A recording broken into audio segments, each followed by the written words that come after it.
Selamat datang di Pojok Santai. Sebelum Anda mendengarkan audiobook ini, kami menginformasikan bahwa channel ini adalah review audio dari buku yang ada di Indonesia. Untuk membaca keseluruhan buku ini, kami menyarankan membeli buku aslinya di toko buku kesayangan Anda, baik offline maupun online. Keberadaan channel ini dimaksudkan untuk membantu Anda mendapatkan pengetahuan dari buku-buku kesayangan Anda. Jangan lupa untuk subscribe, like, dan komen. Selamat datang di Pojok Santai, channel khusus yang membahas komik dan novel dengan cara asik. Betapa sedihnya Nyoman Dwipa, kekasih dari Nyi Ayu Tantri ini, kehilangan kekasih dan keluarga kekasihnya.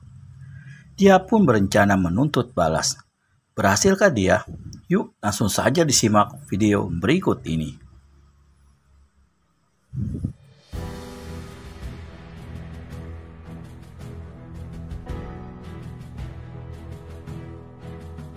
Daya tangkis lawan kuat luar biasa, hingga bukan saja tangan kanannya tergetar hebat, tapi tubuhnya pun terhuyung-huyung.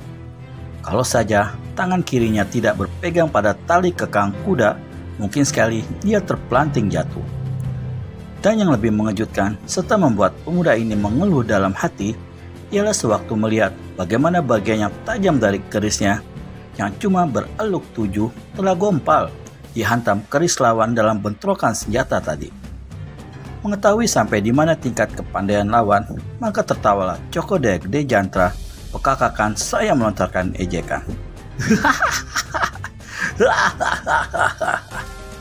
Manusia yang ilmunya cuma sedangkal comberan, hendak jual lagak besar di hadapanku. Iblis bermuka manusia pucat, jawab Nyoman Dwipa. Cuma aku menghadangmu kalau tidak dapat mencincang seluruh tubuhmu. Cokodeh Gede Jantra ganda tertawa. Dia hendak menangkis lagi sewaktu Nyoman untuk kedua kalinya melancarkan serangan dari depan. Tapi kali ini dia tertipu. Serangan lawan hanya pancingan belaka. Begitu Cokodeh Gede Jantra menggerakkan tangan untuk menangkis, keris di tangan Nyoman Dwipa berkelebat turun dan membabat ke arah perut. Maki Cokodeh Gede Jantra. Disentakannya tali kekang kudanya hingga binatang itu melompat ke depan, dan dengan memiringkan tubuhnya, pemuda ini berhasil mengelakkan sambaran keris lawannya.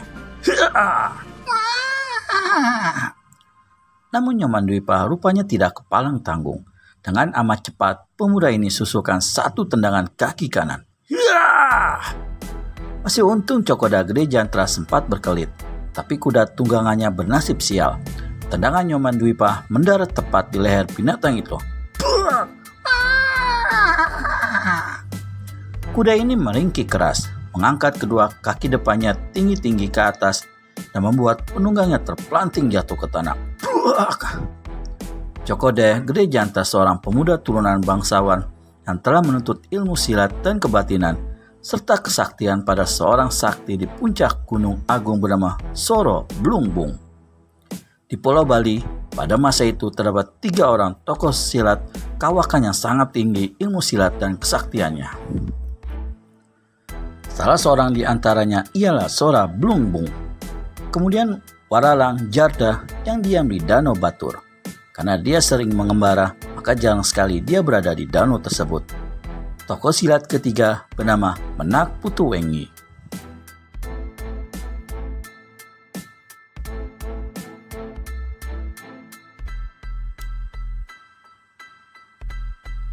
Sejak 10 tahun belakangan ini, dua persilatan di Pulau Bali tidak mengetahui kemana perginya Menak Putuwengi, karena tokoh silat yang berumur 70 tahun ini lenyap begitu saja dari dunia persilatan. Entah mengundurkan diri, entah telah menemui ajalnya. Di antara ketiga tokoh silat itu, Menak Putuwengi lah yang paling tinggi ilmu kepandaiannya. Senjatanya segala benda apa saja yang berbentuk tongkat, baik pun beberapa helai lidi atau daun bambu ataupun ranting kering atau besi, bila berada di tangannya pasti akan menjadi senjata yang dahsyat. Karena itulah Menak Putuwengi mendapat julukan Raja Tongkat 4 Penjuru Angin. Pernah sekitar 15 tahun yang lalu, ketiga tokoh itu bertemu di puncak Gunung Tabanan untuk mengadakan pertandingan persahabatan, menguji ilmu kepandaian masing-masing. Dalam pertandingan yang sangat hebat dan dihadiri oleh tokoh-tokoh silat di Pulau Bali, maka Menak Putuwengi keluar sebagai jago nomor 1 setelah berturut-turut mengalahkan Sora Blungbung dan Walalang Jarda. Setelah 15 tahun berlalu, tak dapat lagi dipastikan siapa sesungguhnya yang lebih hebat, karena di samping ketiga orang tokoh itu tak pernah lagi mengadakan pertandingan. Juga kabarnya, Sora Blungbung serta Walalang Jarda telah memperdalam ilmu masing-masing hingga mencapai tingkat yang sangat tinggi. Sebaliknya, Menak Putuwengi lenyap begitu saja, tak diketahui kemana perginya. Sebagai salah seorang murid Sora Blungbung yang pernah digembleng selama 4 tahun, dengan sendirinya Cokoda Gede Jantra memiliki kepandaian yang tinggi. Dan dibandingkan dengan Nyoman Dwipa yang cuma berguru pada seorang pertapa yang tingkat kepandaiannya jauh berada di bawah Sora Blungbung, dengan sendirinya Nyoman Dwipa bukan apa-apa bagi Cokoda Gede Jantra.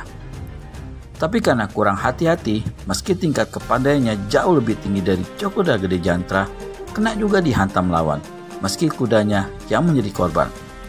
Cokoda Gede Jantra terpelanting ke tanah, tapi berkat ilmu meringankan tubuhnya yang tinggi, dia jatuh dengan kaki lebih dulu dan tetap berdiri.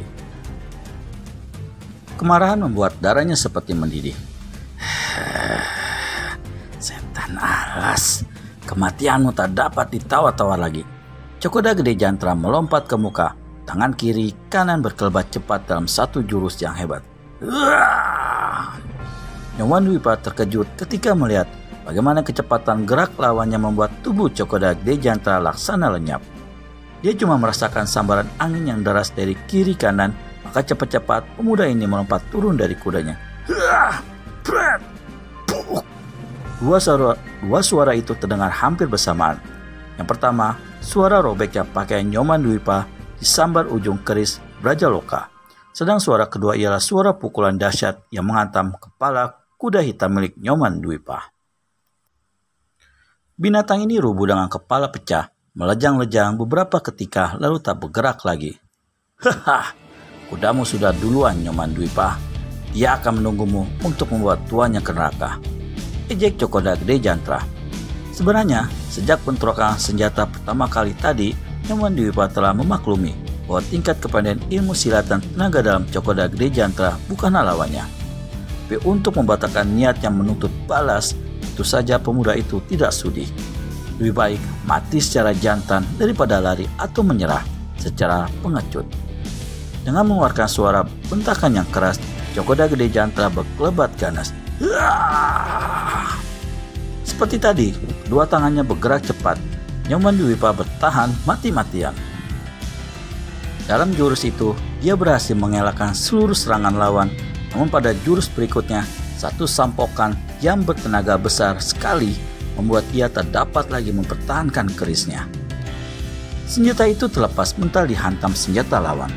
Sambil tertawa gelak-gelak dan sambil melangkah mendekati Nyoman Dwipa yang kepepet ke tepi jurang, Cokoda Gede Jantra berkata, "Kau akan segera mati, sobat.